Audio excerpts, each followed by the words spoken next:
I'm Susan Swain, host of C-SPAN's Q&A, where we spend an hour with nonfiction writers and historians who add context to today's news. On this program, you'll hear from Fox News Sunday anchor Chris Wallace on his new book, Countdown 1945.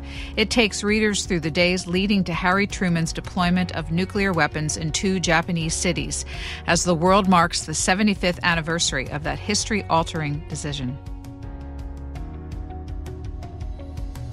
I have received this afternoon a message from the Japanese government in reply to the message forwarded to that government by the Secretary of State on August 11th. I deem this reply a full acceptance of the Potsdam Declaration, which specifies the unconditional surrender of Japan. In the reply, there is no qualification. That's President Harry Truman, August of 1945, announcing Japan's unconditional surrender following the U.S. deployment of 2 atomic weapons, ending World War II. Chris Wallace, your new book culminates with this event 75 years ago. In the midst of everything that's going on in this country right now, why is it significant or important to pause for a moment and remember this event so long ago? Well, I don't know if it's significant especially, but it's interesting, and that was enough for me. I have to say it was significant for me personally because I, as a host of a Sunday talk show, I live and breathe Washington's world today and Trump world today, and one of the joys about researching and then writing and now talking about this book has nothing to do with Donald Trump. And I don't mean that either as praise or denigration of our president, but, you know, we live in this world, this highly polarized world, zero-sum game, all of that. And it was kind of refreshing to go back to 1945, even though we were in the midst of World War II, because, Susan, we were all on the same side. Everybody was pulling together. The country came together in common cause to beat the enemy, first the Nazis in Europe, then the Japanese in the Pacific. And one of the extraordinary examples of that is the Manhattan Project went on for 2+ years, the program to build the atomic bomb. Started in 1942. Finally, all of these things happened in 1945. 125,000 people working across the country in Oak Ridge, Tennessee, and Los Alamos, New Mexico, and Wendover, Utah, and Hanford, Washington, and not a single word of it ever leaked. I assume we'll get into some point to the fact that Harry Truman, as vice president, didn't even know about the Manhattan Project.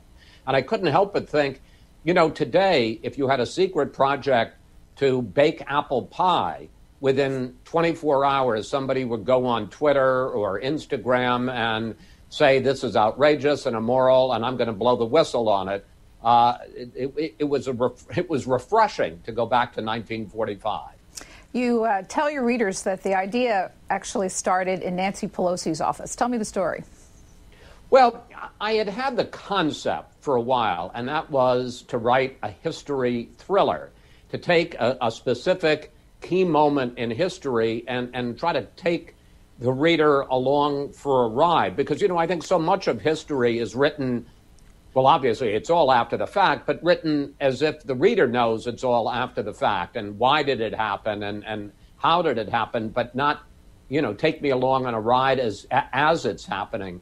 And the fact is that you know, there were so many momentous events during these 116 days from when Harry Truman becomes president until the bomb is dropped. So you know, we don't know, as Truman is trying to decide to either drop the bomb or invade Japan, what he's going to do. We don't know, as the scientists at Los Alamos are going to try to make what they call the gadget, the atom bomb, whether it's even going to work when they finally test it. We don't know, as the flight crew of the Enola Gay goes off to drop the bomb on Hiroshima, whether the aftershocks of the explosion are going to knock the plane out of the sky. So I didn't know that was what I was going to write about, but I thought if you could take people along for a ride and count down the key moments from the beginning of the story to the climax, you know, it could be a page turner. But as I say, I didn't know what the specific event was going to be. In February of 2019, on the day that President Trump was going to deliver his State of the Union address, Nancy Pelosi invited 4 or 5 of the network anchors over for a pre-buttal, which is a uniquely Washington event. I've seen it with Republican speakers and Democratic presidents, and in this case, Democratic speakers and a Republican president, where they brief you on everything that's wrong with the president's speech before he actually delivers the speech. And she said when we were in this room, and I'd covered the House for a year and a half, I'd never been in this particular room, she said this was the Board of Education. Well, I was very excited because I remembered from my history that was the hideaway that Sam Rayburn, when he was Speaker in the 40s and 50s and 60s, his special hideaway, and called the Board of Education, where he'd have people come after hours, his cronies, to gossip about politics, to plot strategies, sometimes to deliver to recalcitrant members of Congress what their marching orders were, and also to strike one for liberty, which meant to have a bourbon and branch water. And she said it was in this room, and the other end of the desk from where she was sitting, that on April 12th, 1945, that Truman, who was then vice president, had come in. He was a regular at the Board of Education, and Rayburn said, "Hey, the White House is looking for you." So Truman poured himself a drink, and then he dialed National 1414. Didn't know what it was, just knew the White House was looking for him, was put on the phone with Steve Early, the President Roosevelt's longtime secretary, who said, "Get to the White House as quickly and quietly as you can." And Pelosi said, Truman hung up the phone and said, "Jesus Christ and General Jackson," and then scurried out of the Board of Education. And I suddenly thought, that's it. That's my key moment from, and I didn't know it was 116 days then, that's what it turned out to be, from when Truman gets the call that it will eventually lead to him finding out in an hour that Roosevelt has died and that he is now president, to 116 days later when they dropped the bomb on Hiroshima. Well, on the secrecy, let's start with Harry Truman. What does it say about FDR's leadership that he kept a secret of such magnitude from Vice President Truman? I would say that Roosevelt had gotten, remember, he'd just been elected to his 4th term, so he's 13 years into the presidency, and he just basically ignored his vice presidents. He didn't pay attention to them. In fact, we tell the story in the book that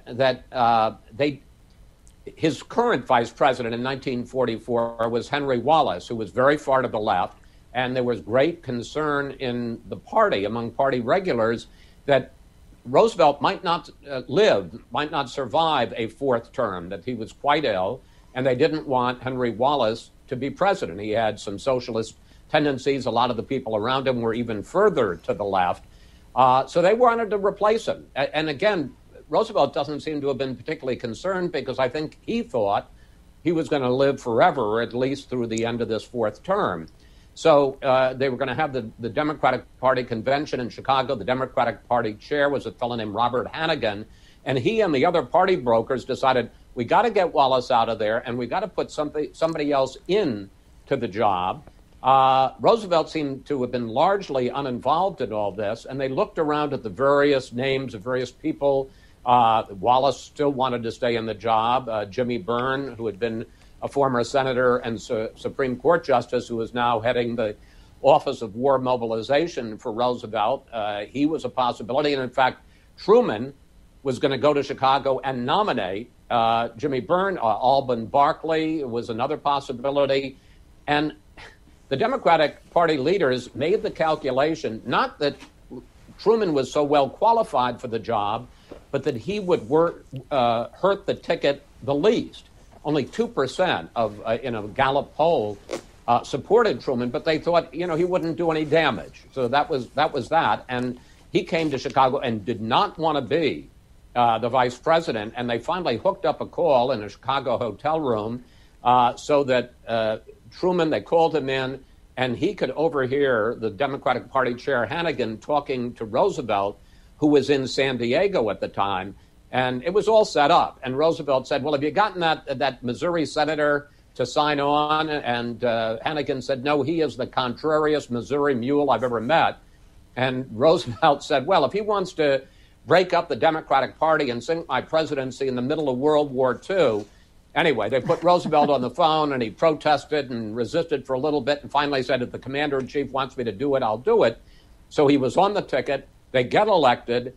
They are inaugurated in January 20th of 45, and Roosevelt completely forgets about him.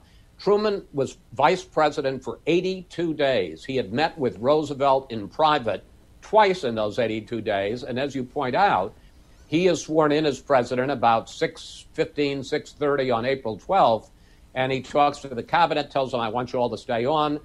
They all leave. And the Secretary of War, Henry Stimson, says, Mr. President, I need to talk to you, takes him into a private room and says, I need to tell you about an immense project to develop a weapon of indescribable power.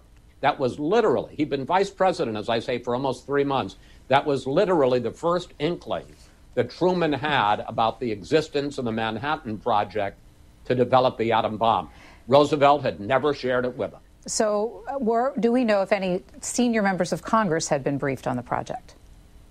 No members of Congress had been briefed on the project. That's the interesting thing. Truman was as keyed into all of that as possible. He was the head of something called the Truman Committee, which was specifically involved and authorized to look into defense spending. And at one point, he had been poking around about an installation in Washington State, which in fact was part of the Manhattan Project. And when Stimson, the Secretary of War, got word about this, I think it was in 43 or 4, he calls up Truman and says, listen, Senator, I know all about that project, and, I just want you to know it's okay. And Truman completely backed off and said, if that's what you say, Mr. Secretary, I take your word for it.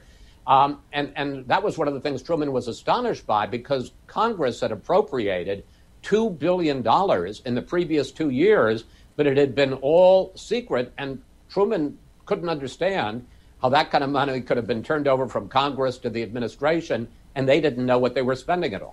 Where did the Manhattan Project get its name? Well, a lot of the scientists were in Manhattan at the time. The basic history is that in 1939, let me back up just a little bit. So you have a number of Jewish German refugees who leave Germany as Hitler rises to power, and they understood that as Jews that they weren't long for this world, and they go to England or they go to the United States, and that includes Albert Einstein. And there is an increasing fear as we get to the late 30s that Germany, which still has a lot of brilliant scientists, may develop a nuclear weapon, an atom bomb, and the last thing any of these scientists want is to have Hitler have access to the only atom bomb in the world. So in 1939, Albert Einstein writes a letter to FDR and basically says, we think this technology is out there, and the U.S., the free world, needs it and to develop it before Hitler and the Nazis do. Roosevelt kind of sits on it until 1942, when Churchill, and there were some of these scientists who were in Britain, says to Roosevelt, we really need to get going on it. And in 1942, he starts the Manhattan Project. As I say, a lot of the scientists were in Manhattan. And one of the things that happens is they assign a major general named Leslie Groves to start putting this together. And Groves realized you can't have all these scientists all over the country. You got to put them all together. And that's the real beginning of the Manhattan Project. And you see 3 major installations: Oak Ridge in Tennessee, which ends up becoming an uranium enrichment site. Same thing for Hanford, Washington.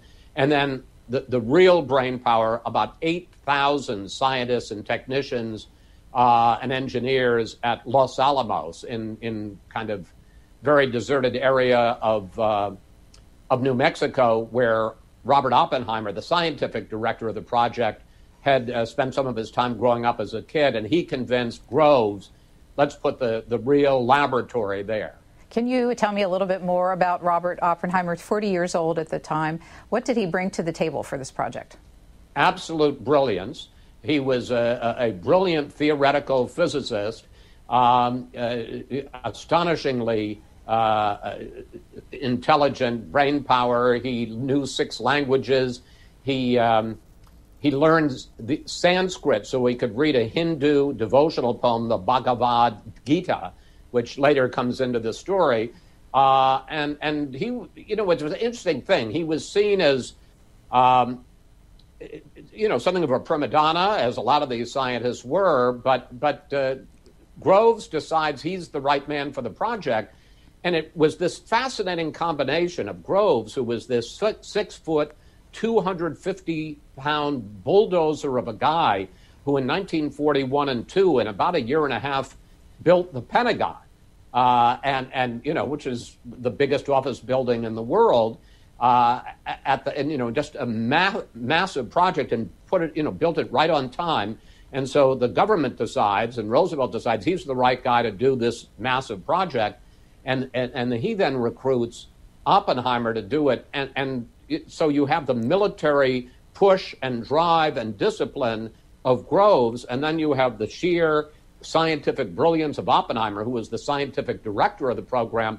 And I think Oppenheimer really is the key figure here, because on the one hand, you had Groves demanding military discipline and security and deadlines, and a lot of the scientists were bucking out at this, and somehow Oppenheimer kind of had to keep the scientists on board, while on the other hand, trying to meet the deadlines that Groves was setting. And Groves was not very patient. He called the 8,000 scientists in Los Alamos a bunch of prima donnas and said that he was conducting a giant opera.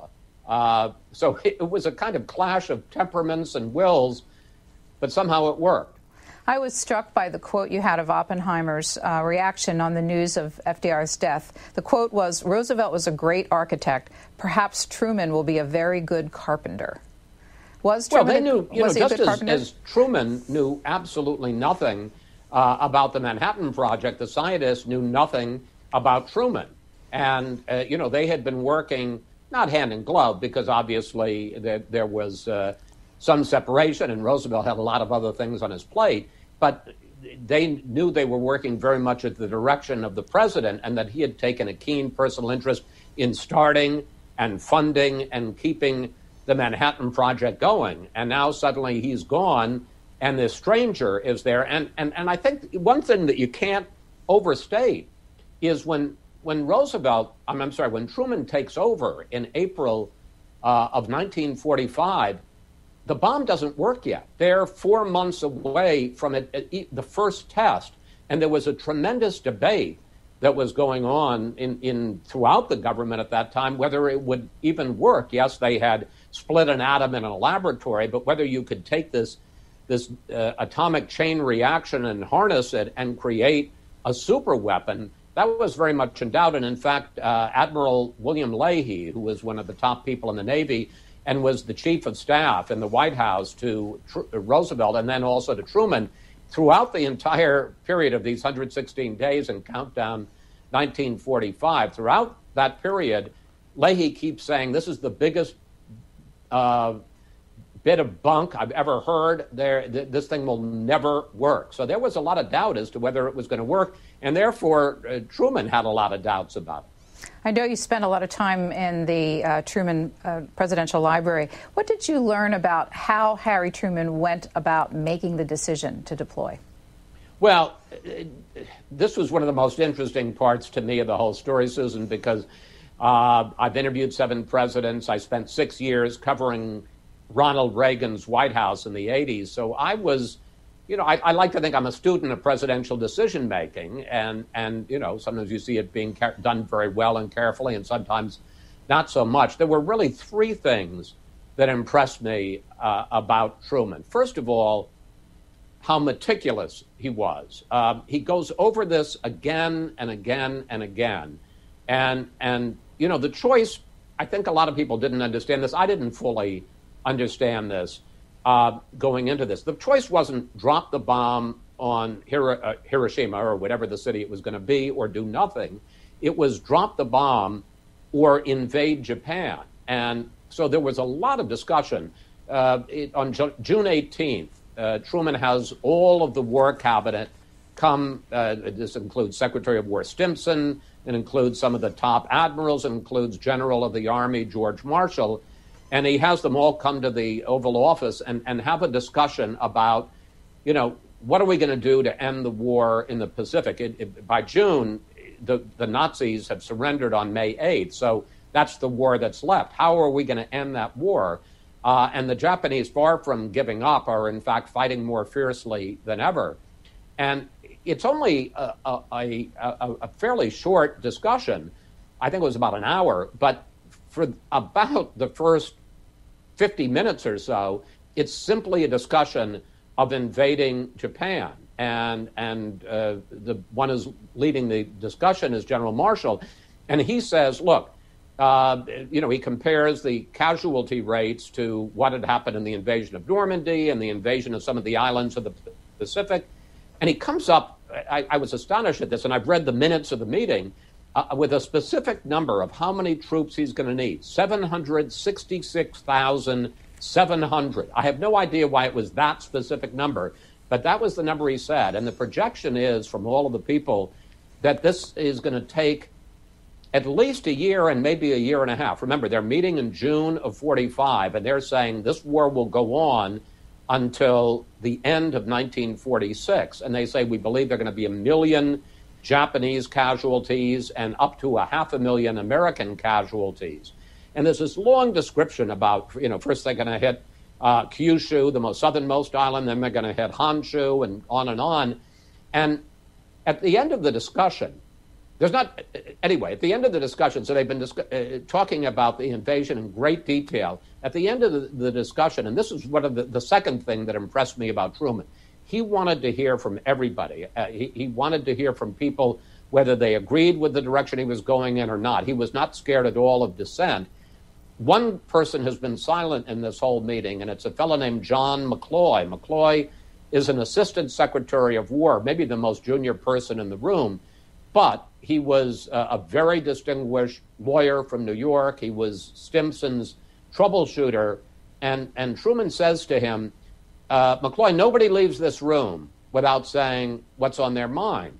And McCloy turns to Stimson and like, can I? And Stimson says, yeah, go ahead. And he says, well, I think we ought to have our heads examined if we don't discuss other options. And then he does something that in the previous 45, 50 minutes, Susan, had not been done. He mentions the bomb for the first time and says, there's this bomb, and I think we ought to consider that, which might, might obviate the need for an invasion. And there's a discussion of it, but not a terribly serious and detailed discussion, because, again, they've never tested it. They don't know if it's going to work. So, as I say at the end of that chapter, at that point, Truman basically regarded it as a science project. He goes on to Potsdam, where he has this summit meeting with Churchill and Stalin, and he has these meetings all over again, and with the U.S. War Cabinet, with the British War Cabinet, along with Churchill. By this point, when he starts having that in July, they've tested the bomb, they know it works. And, there's again a discussion, and he basically decides, I'm going to drop the bomb. But then a few days later, he has a meeting on July 20th with Dwight Eisenhower, the Supreme Allied Commander in Europe and the hero of D-Day and the conquest of the Germans. And he asks Eisenhower what he thinks. And he says, I don't think you should use the bomb. I think that, one, the Japanese will surrender anyway. And two, I don't think that the U.S. should be the country to introduce this terrible technology to the world. So those are two of the three things. I promise I'm going to end quickly. So first of all, the meticulousness of his decision-making. Secondly, the fact that he sought out, was not afraid, was not put off by dissent, didn't always follow it, but he listened to it. And the third is that I think a lot of people have this perception of Truman as being famously decisive. The buck stops here. He made a decision and he never looked back. In fact, he agonized over this decision. He complained of sleepless nights when he was in Potsdam. He had terrible, searing headaches, which he had throughout his career whenever he was under what he considered heavy stress. And his diary, and that's one of the joys of doing a book about people who are all gone. When I was in the presidential library, I got a hold of his diaries during this whole period, these whole 116 days that I talk about in Countdown 1945. And he talked about the choice of using the bomb in apocalyptic terms. He kept saying this is the most terrible weapon ever discovered, and he compared it to the fire destruction prophecy in the Bible. So he agonized over this decision, as well I think he should have. He made the decision, and he never looked back thereafter, but he certainly did not make this decision lightly. You write about the fact that as groups, the scientists involved in the development and the military leaders had differing opinions on the morality of using this weapon. What were the arguments that they were really hashing out on both sides of this question? Well, I'd even say that there's sort of three sides of this triangle, and two of the three didn't have a lot of second thoughts. The politicians, after the bomb was dropped, like Truman, his top officials in his war cabinet, never had any doubts about it. The military never had any doubts. Paul Tibbets, who was the commander of the Enola Gay, the plane that dropped the bomb, he said, this is war. And in a war, you want to kill the enemy before the enemy kills you, and there's not a lot of morality attached to war. The scientists were a different story, and it wasn't just second thoughts. A lot of them had first thoughts. There were several led by Leo Szilard, one of the top scientists who was sort of involved very early on, who had serious doubts about the morality of the bomb, and in fact tried to petition Roosevelt when he was still alive, either to not use it or do a demonstration to try to avoid the bloodletting. And there's a fascinating scene. You talk to a lot of authors, Susan, and I'm sure a lot of them share this enthusiasm that you sort of know the story, but obviously when you begin, you don't know all the details. And as you begin to research it, you find out about scenes, characters, moments, events, details that that you didn't know about, that just make the story so much richer, and that if you'd been a Hollywood screenwriter, you wouldn't ever have dared to write. So in October of 45, 2 months after the dropping of the bomb, Robert Oppenheimer, who I talked about earlier, who was the scientific director, and I think if you had to say the single person most responsible for the creation of the bomb, it would be him.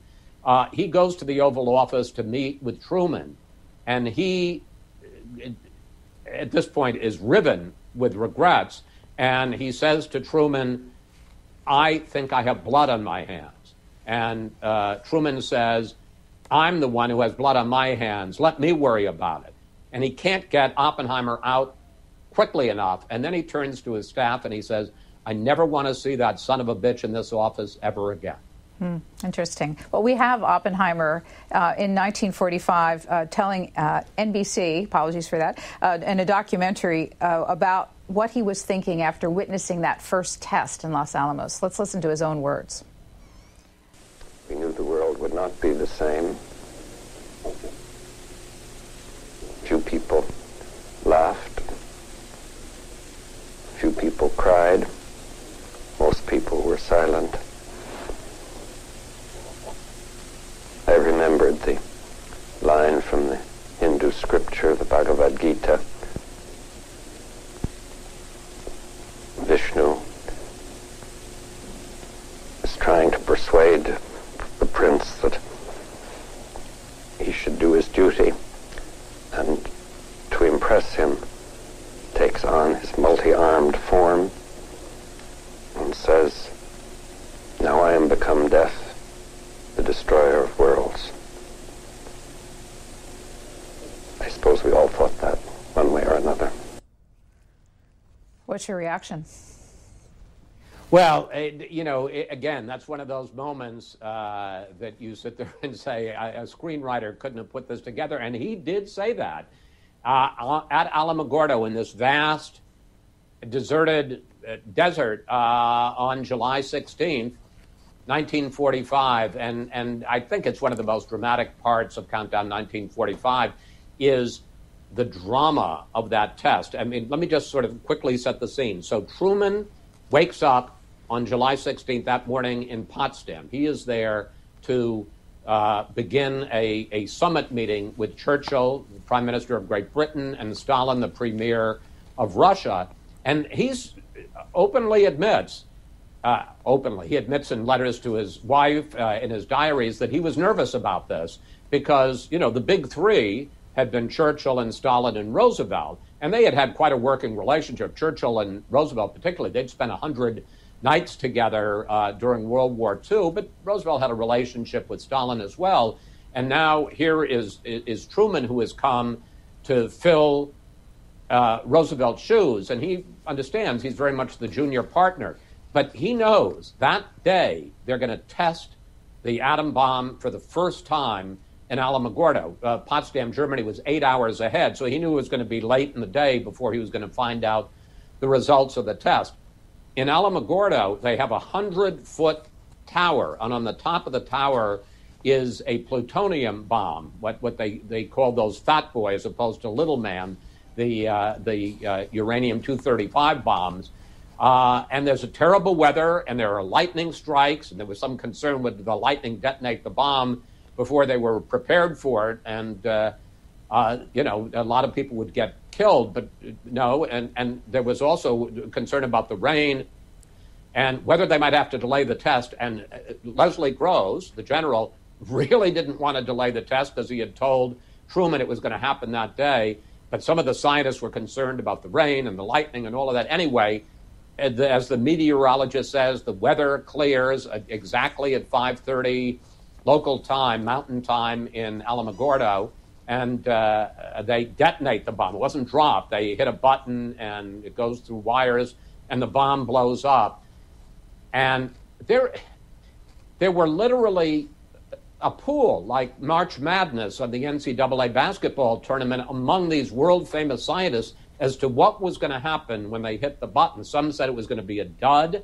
Some said, it was going to be equivalent to 5 or 10 or 20,000 tons of TNT. Some said, would it ignite the atmosphere? And if so, would it take out New Mexico or maybe the whole world? But they detonated it, and it was exactly what they had expected, which was this gigantic explosion. First, this flash of light. It was still pretty dark at 5:30 in the morning in Alamogordo, and they said it was like a noonday bright sun. All of the scientists had welder's glasses on their eyes. They were all lying face down in these cement bunkers, so not to look at the flash, even with the welder's glasses on, but they could still see this brilliant flash of light, and then a fireball, and then this mushroom cloud that billowed 40,000 feet into the air. Everything vanished. The steel tower was vaporized, so was every living thing from antelope to blades of grass. There was a 1,000-foot-long crater gashed into the desert, and maybe we'll get to it in a minute, but there was a newspaper man there who was embedded in the project, a fellow named William Lawrence, a New York Times reporter who was on a secret mission for about 3-4 months with the project, and he wrote a story which, of course, wasn't published until after the bomb was dropped on Hiroshima. And at that moment, he coined the phrase, the atomic age. The atomic age began at 5:30 a.m. in the Alamogordo Desert. You also, when Harry Truman shared the news of the successful test with the other leaders at Potsdam, you write that it began the 20th century arms race. Well, not that. It was when he told Stalin. So what happens is they now know that the bomb works, and Truman knows that instead of being the junior partner in all this, he's the senior partner in all this because he's got the weapon. And he and Churchill had been very much first Roosevelt and Churchill, now Truman and Churchill were very much in collaboration on this. So Churchill knew all about the development. And they're talking about this. But one of the questions they have is, when are we going to tell Stalin? They think Stalin knows nothing about the development of the bomb, and for the last 3 years, because Roosevelt and Churchill had never shared it with him. So the decision is made, well, we want to tell him about it because if we leave Potsdam and then we drop it on Hiroshima, he's going to be furious that, we're supposedly allies and we've left him out in the cold. But we want to tell him as little as possible and as late as possible. So finally, on July 24th, 8 days after the successful test, Truman and Churchill decide they're going to tell him, but they're going to try to do it as casually as possible, if such a thing is possible. So they're having the Potsdam Conference in this palace, the Sicilianhof Palace in Potsdam, was a suburb of Berlin. And Truman, they decide, is going to go up and kind of casually mention it to Stalin. So he goes up after the session has ended. They each had 5 people at this round table. And Truman goes over by himself, leaves the U.S. delegation, and Stalin is standing there with his translator, the Russian who is translating English to Russian and Russian to English, and says to him, I need to tell you that we have developed a weapon of immense power. And Stalin says, well, I hope you'll put it to good use against the Japanese. And then he walks away. And Truman is dumbfounded. They've been worrying for a week now about how they're going to tell Stalin and what his reaction is going to be. And they tell him, and he doesn't care. So Churchill walks up to Truman as Stalin walks away and said, what happened? Because he wasn't there, but he sees from across the table it was a very brief conversation. And Truman recounts it, said, I told him this, and he said that. And, they're not sure whether or not the message really got through the translator, what he was saying. Well, the fact is that Stalin was interested. He just wasn't surprised because, in fact, there was a German physicist named Klaus Fuchs who was part of the Manhattan Project, German refugee, and he had been very loyal to the Communist Party in Germany as Hitler was rising. He thought the Communist Party was the only organization that might be able to stop Hitler. Of course, they weren't. And he emigrates to Britain and then to the United States, becomes part of the Manhattan Project. But his prime loyalty is to communism. And so he, during this period of time, had been smuggling information out to a courier named Raymond, who got the information back to Moscow, to the Kremlin. And so later that night, on July 24th, Stalin and Molotov, the Russian foreign minister, are meeting in their quarters there in Potsdam, and somebody, not understanding what it is, overhears them saying, we need to get going on this now, talking about their nuclear project. And a historian later said that the nuclear arms race began at 7:30 p.m. on July 24th, 1945, at the Sicilianhof Palace, which is the moment at which Truman told Stalin, it works. So next clip we have is from Paul Tibbets. As you told us, he was the pilot charged with assembling the team of airmen who would take the planes over to drop the bombs. Let's listen to him, and then we'll learn a little bit more about him and how he structured it. Well, as the bomb left the airplane, we took over manual control, made an extremely steep turn to try and put as much distance between ourselves and the explosion as possible. After we felt the explosion hit the airplane, that is the concussion waves, we knew that the bomb had exploded, everything was a success, so we turned around to take a look at it. The sight that greeted our eyes was quite beyond what we had expected, because we saw this cloud of boiling dust and debris below us with this tremendous mushroom on top. Beneath that was hidden the ruins of the city of Hiroshima. How many planes were involved altogether? And second question is, did the people involved in this mission know that there was a good possibility they would not survive it? Yeah, there was a lot of data about that. There were 7 planes involved in the mission. There were planes that were scouting out first whether there was what the weather was. So there were weather planes to make sure that Hiroshima was clear, also to make sure that there weren't a lot of Japanese fighters there. As they came in closer, there was a backup plane on Iwo Jima. There were 3 planes, the Enola Gay, which was the plane, and I'll tell you in a second who that was named after. And then there was one plane to photograph the explosion, and there was another plane to take instrumentation of the data of the size and the force of the explosion. So there were 7 planes involved, and each one had about 12 crew members. The Enola Gay certainly had 12. There were 2 pilots, there was a bombardier, there was a navigator, there was a gunner, and on and on.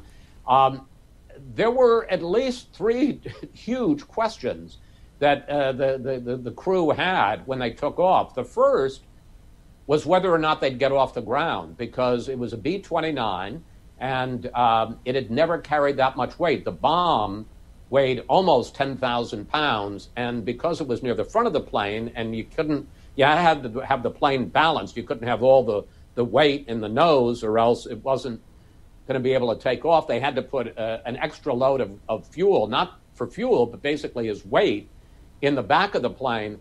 There was a big question as to whether this plane was going to get off the runway at Tinian Island, and it almost didn't, and take off. The result of that is that the day before, when they suddenly considered the possibility that the plane might crash, they realized we can't have the bomb armed when we take off, because if it crashes, we'll have a nuclear explosion, and the only thing we'll take out is the U.S. air base at Tinian Island. It won't do anything to the Japanese. So literally 24 hours before this whole thing begins, the chief ordnance officer, a fellow named Deke Parsons, says, we can't take off with this bomb armed. We're going to have to arm it on the plane. And they said, well, have you ever done that? And he says, no. And they said, well, how are you going to learn? He says, I got 24 hours. So he gets into the Enola Gay, the B-29 Superfortress, on the ground on August 5th, and works in sweltering heat, 100 degrees. Imagine you're in this plane, this metal plane, and taking apart the back of the little boy, the uranium U-235 bomb, fiddling with the circuitry to seeing how he can keep it disarmed until they actually take off. So that was concern one, that the bomb might actually explode when the plane crashed on takeoff. Another one was there was considerable concern as to whether on their way there they might get captured or shot down by the Japanese. So each member of the crew had a cyanide capsule, because they all felt it better to kill yourself than to, be subject to the not-so-tender mercies of the Japanese were they to capture you.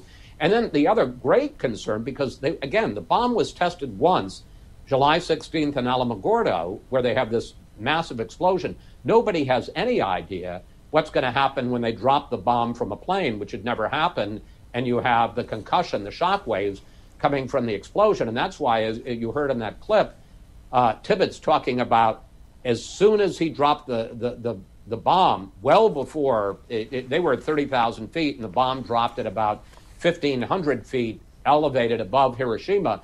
He puts the plane into a steep right-hand turn, about 155 degrees, a steep dive, because they want to get out of the bomb blast as quickly and dramatically as possible. And he says it's only after the bomb has exploded and they felt the only person who actually saw it was the tail gunner in the back of the plane, a fellow named Bob Caron, who used to wear a Brooklyn Dodgers cap the whole time. He was always out of uniform. He's the only one who sees the explosion and sees these rings of the shock waves coming at the plane. And they described it like a giant with a huge pole beating on the plane. They just didn't know what it was going to be, and they obviously survived it. But it was only then that he turned the plane around, and they saw the utter destruction of what they had wrought on this city of 250,000. And the co-pilot, a fellow named Robert Lewis, wrote in a log he was keeping for that New York Times reporter, "My God, what have we done?" And a lot of people thought, well, he obviously, when he saw what the bombing of Hiroshima, had grave doubts about it and huge second thoughts. He never admitted to that. And basically, he said when he wrote that, he was basically just shocked at the immensity of the destruction and what the explosion had done, not that he was saying we shouldn't have done it. You tell this story through the lens of not only the countdown, but also a number of people whom we've talked about. I want to get one more voice in here, and that is of Hideko Tamura. Let's listen to her, and you can tell us a little bit more about why you chose her story. You know, under that cloud, within a few days, 70,000 people died. Under that cloud, my house came down. I had a huge glass shards that I asked somebody, help me. You know, I was one of those weaklings who couldn't even touch anything. And run to my mother and says, Ma. And there was this big thing stuck in my foot, and no one would pay any attention to it. Help yourself. Everybody's hurt. So I sat down. I think I realized then the end of my childhood has come. 10 years old at the time. Why did you choose to include her story in this? Well, look, if you're going to tell the story of Hiroshima, and you've talked about the moral considerations and the fact that it was a cold-blooded calculation by Truman. A lot of people are going to die, including a lot of women and children. This was, it had a military component. There were about 50,000 soldiers garrisoned there, but it was a city of 250,000. You have to tell that part of the story. And Hideko Tamura was so extraordinary because, as you say, she's a 10-year-old girl. Her parents sent her, Hiroshima hadn't been bombed at all, but her parents, like a lot of parents in Japan did, because other cities were being bombed conventionally. 100,000 people were killed in the firebombing of Tokyo. She was sent out to the countryside with her best friend to what was supposed to be a school, but she found out was a work camp. She hated it. And so she smuggles a letter back to her mother and says, please rescue us. And her mother comes and to rescue her, and also the mother of her best friend Miyoshi come, and they say, well, let's stay here for a few days in the countryside so we can rest. And Hideko says, no, I want to go back tomorrow. One night, then we go back.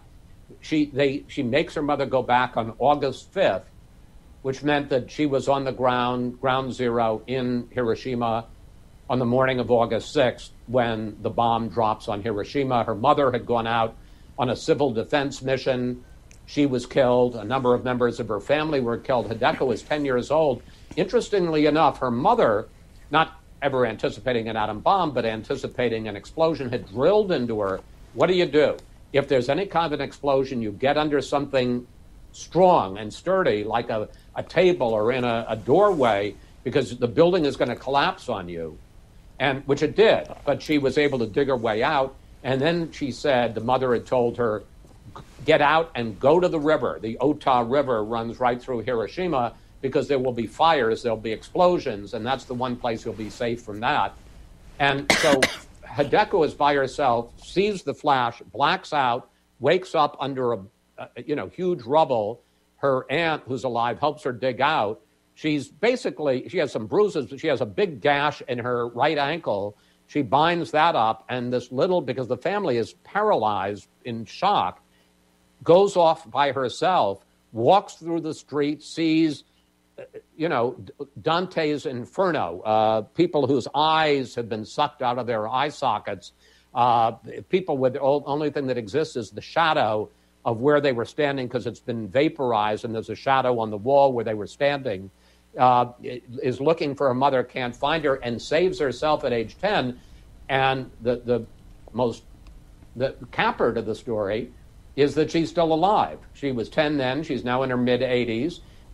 She lives in the United States. She came here when she was about 17, 18, went to Worcester College, married an American, had children and a grandchild, lives in Bend, Oregon, and is just a force of nature, a remarkable woman.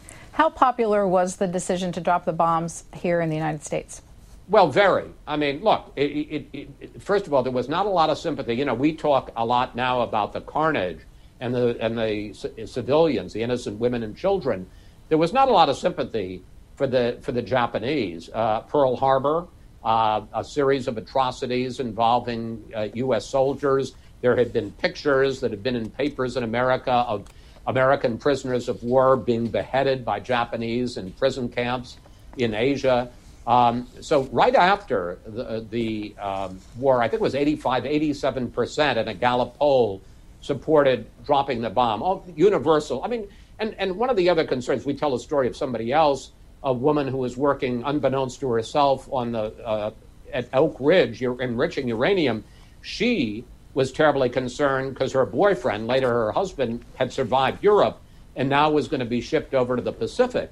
So, you know, they didn't know all of the details that we've discussed today about the loss of life from invading Japan, but they certainly knew that if a war continued in the Pacific, it was going to be a bloodbath, and a lot of Americans were going to die. So, you know, the war ends just a few days after Hiroshima. There's a second bombing in Nagasaki because the Japanese don't surrender immediately. Eventually, they do. And the overwhelming feeling of Americans is, thank God, the war is over, we've won, and no more of our...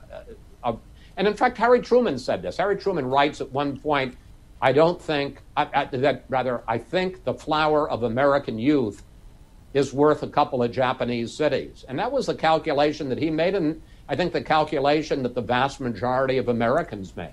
Well, listen to Harry Truman as we get near our close here, addressing critics of his decision. This is in 1964. It's a clip from the Truman Library. Now, there are a lot of crybabies around who are talking about what ought to have done, and Obama ought to have had a demonstration in Japan before he killed all those people. But I had the authority of the best man in the business, and that is Henry L. Stimson, that the only operation that the Japanese would understand would be one that would show them what it was, and that's what happened. And it stopped the war. I don't care what the crybabies say now, because they didn't have to make the decision. So, in effect, people who read your book at this point will also see a study of presidential leadership and decision-making. Here we are in a presidential election year. Is it fair to compare Harry Truman and his style of leadership with what presidents have to face today? Sure, and I'm going to leave it to you to do it. I mean, as I said early on, one of the joys to me of this book is it has nothing to do with Donald Trump. So I leave it to everybody to compare Truman with Trump and Truman with Biden. I will say this, as tough as the decisions that this president has had to face, and whoever is going to be president in 2021 is going to have to face, I don't know that any president has ever had to face a decision tougher than to drop the bomb on Hiroshima and what that meant for the world. And in two senses, and Truman was keenly aware of this. First of all, the loss of life from dropping a bomb, as it turned out, 2 bombs on Japan. But secondly, taking the nuclear genie out of the bottle. Now, they knew if the U.S. has developed a bomb now, eventually, and they suspected, the Russians will develop a bomb. And in fact, they did in 1949. And of course, that unleashed, we now have 50,000 nuclear weapons all over the world, and how many countries from the U.S. and Russia and Britain and China and India and Pakistan and North Korea. But it is worth noting, there's only one country that has ever used a nuclear weapon in war, and that's the United States.